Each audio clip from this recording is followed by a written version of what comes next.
fact, the more tenderly for that bleeding wound. But what could a penniless girl do with it but let it go?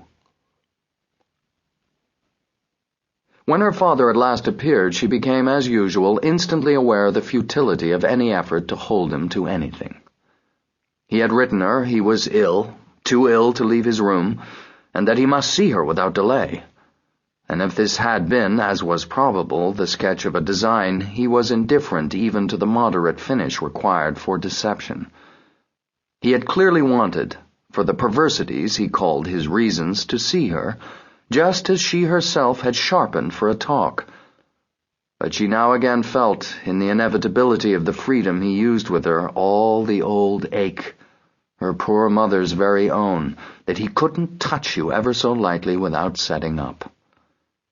No relation with him could be so short or so superficial as not to be somehow to your hurt, and this in the strangest way in the world, not because he desired it to be, feeling often, as he surely must, the profit for him of its not being, but because there was never a mistake for you that he could leave unmade, nor a conviction of his impossibility in you that he could approach you without strengthening.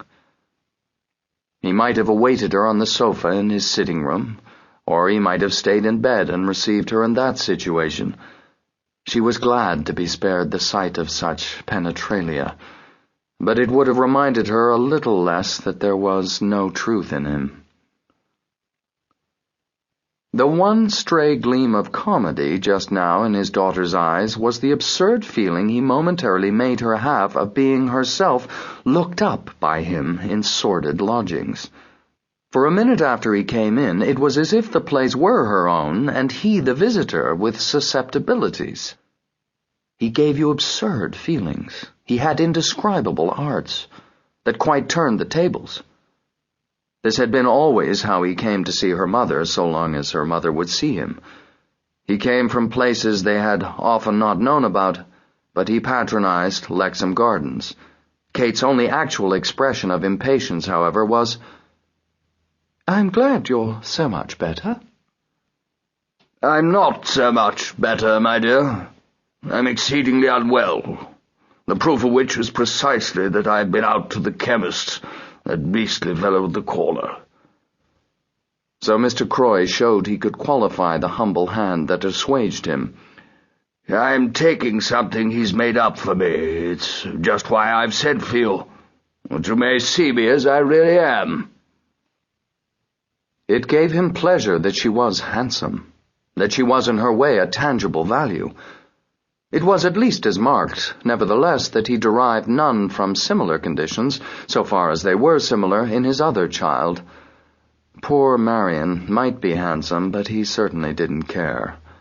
The hitch here, of course, was that, with whatever beauty, her sister, widowed and almost in want, with 4 bouncing children, had no such measure. She asked him the next thing how long he had been in his actual quarters, though aware of how little it mattered, how little any answer he might make would probably have in common with the truth. She failed, in fact, to notice his answer, truthful or not, already occupied as she was with what she had on her own side to say to him. This was really what made her wait, what superseded the small remainder of her resentment at his constant practical impertinence. The result of all of which was that within a minute she had brought it out. "Yes, even now I'm willing to go with you. I don't know what you may have wished to say to me, and even if you hadn't written, you would have, within a day or two, have heard from me. Things have happened, and I've only waited for seeing you till I should be quite sure. I am quite sure. I'll go with you." It produced an effect. "Go with me? Where?" "Anywhere. I'll stay with you even here." She had taken off her gloves, and as if she had arrived with her plan, she sat down. "Oh, my child, I can never consent to that." "What, then, are you going to do?" "I'm turning it over," said Lionel Croy. "You may imagine if I'm not thinking." "Haven't you thought, then," his daughter asked, "of what I speak of? I mean of my being ready?" "Do you really ask me to believe that you've been making up your mind to that?"